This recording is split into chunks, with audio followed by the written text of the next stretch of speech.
Rahman Rahim. I am Dr. Muhibbullah Wazir. The topic today is anastomosis around the elbow joint. Okay, note one point. Look,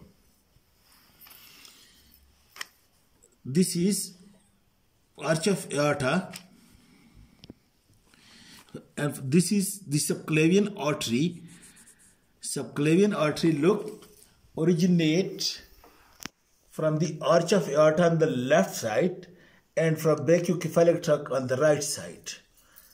Then this subclavian artery ascends upward into the root of the neck and over here gives many branches to the head and neck. Then it turns backward and by passing deep to the clavicle at the lateral border of the first rib, it enters into the axilla, and from then onward, as soon as it crosses the outer border of this first rib, from this onward, the subclavian artery is then called the axillary artery. So the subclavian artery from the arch of aorta on the left side and from brachiocephalic trunk on the right side in the neck gives branches, then passes by passing deep to the clavicle and enter into the axilla, and now it is called as axillary artery. Look, now this is the axillary artery. Look, this is the axillary artery, which is continuation of the subclavian artery. And look, this is teres major muscle.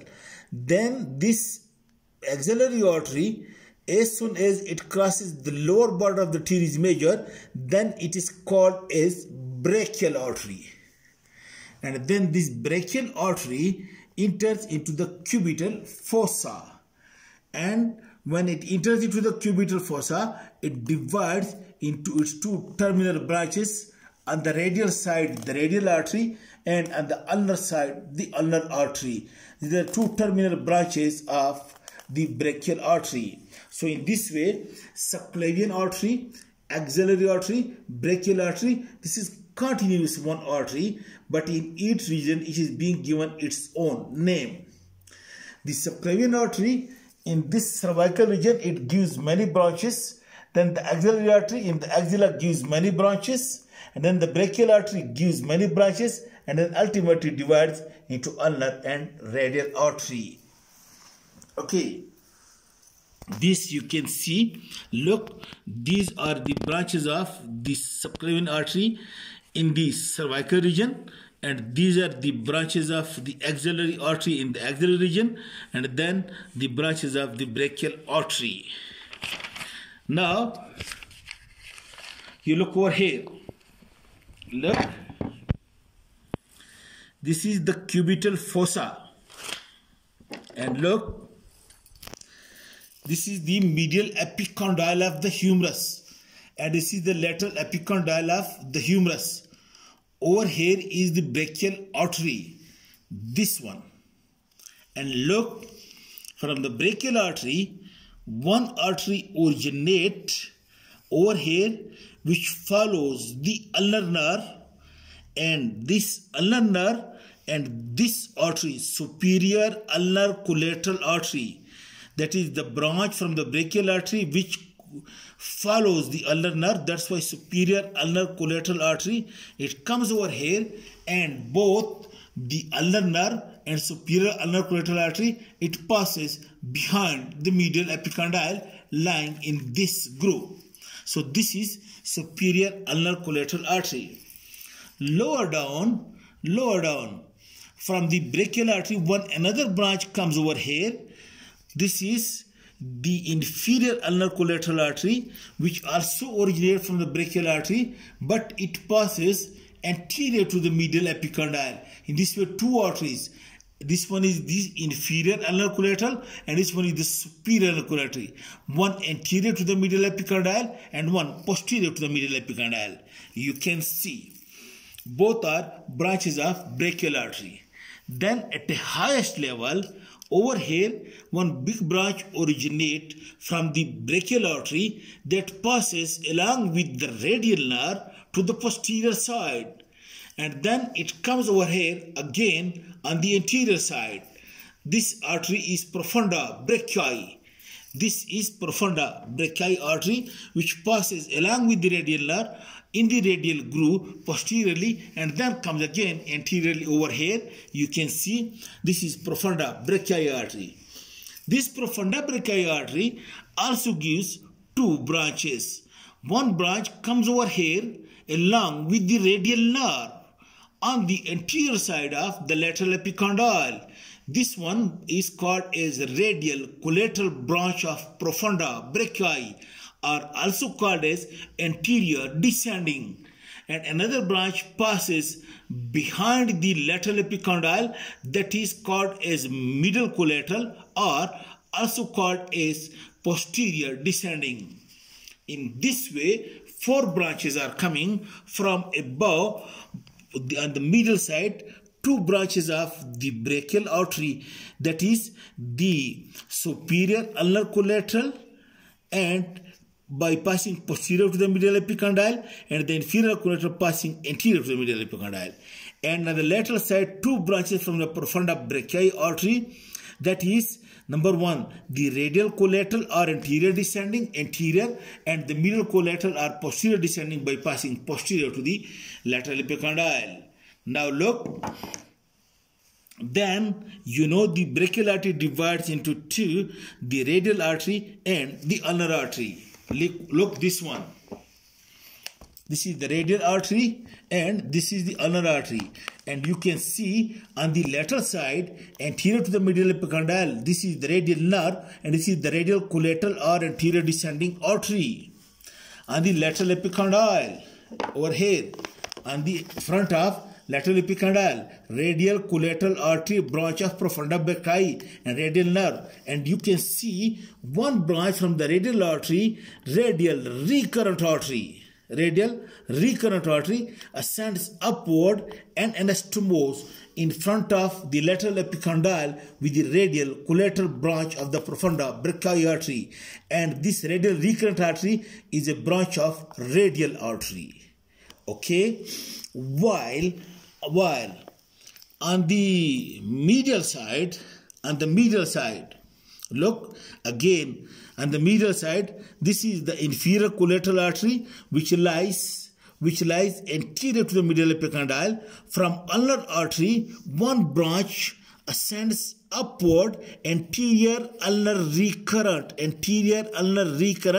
which anastomoses with the inferior ulnar collateral artery in front of the lateral epicondyle, inferior and anterior, while the superior collateral artery which passes behind the middle epicondyle along with this ulnar nerve over here, to it anastomoses from the ulnar artery one branch posterior ulnar recurrent artery.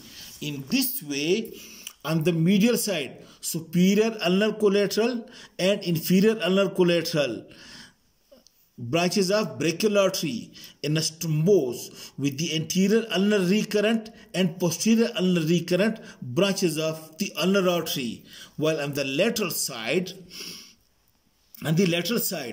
the anterior descending or radial collateral anastomose with the radial recurrent artery, which is a branch of radial artery, while the posterior descending, which is also called as middle collateral, which lies behind the middle epicondyle, this middle collateral posterior descending, it anastomose, note the point, it anastomose with the interosseous recurrent.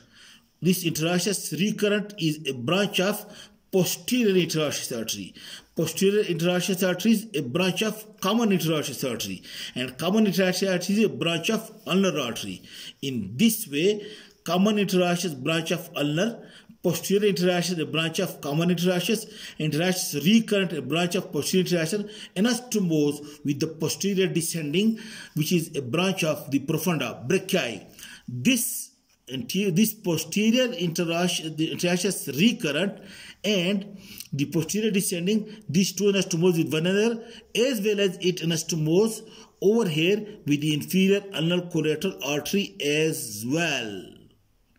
Okay, in this way, a rich arterial anastomosis is being established around the elbow joint, connecting note the brachial artery from over here to the radial artery and profunda brachii from over here with both the radial and ulnar. So if due to any reason there is blockage in the brachial artery over here, the blood from these four arteries will come to reach to the radial and ulnar artery, which is a collateral circulation, and the blood supply to the forearm will be maintained by these collateral arteries if, God forbid, if there is any reason which the blood supply to it is being blocked, which is the main aim of the arterial anastomosis. Now at this very time, I should also take the advantage that, look over here, this is the axillary artery. From the axillary artery, one branch passes over here deep to these muscles anterior to the surgical leg, and one branch passes from it over here posterior to the surgical leg. Look, if this is the axillary artery, from this axillary artery, one branch passes posteriorly like this along with the axillary nerve. This is posterior circumflex humeral, and one branch comes from over here. This is anterior circumflex humeral. These both turns around the surgical leg. You can see it over here. This is anterior circumflex humeral and this is posterior circumflex humeral. The posterior circumflex humeral passes like this. In this way, one anastomosis over here is being present around the surgical leg between the anterior circumflex humeral and posterior circumflex humeral arteries, branches of the brachial artery. Then one anastomosis is present over here around the scapula.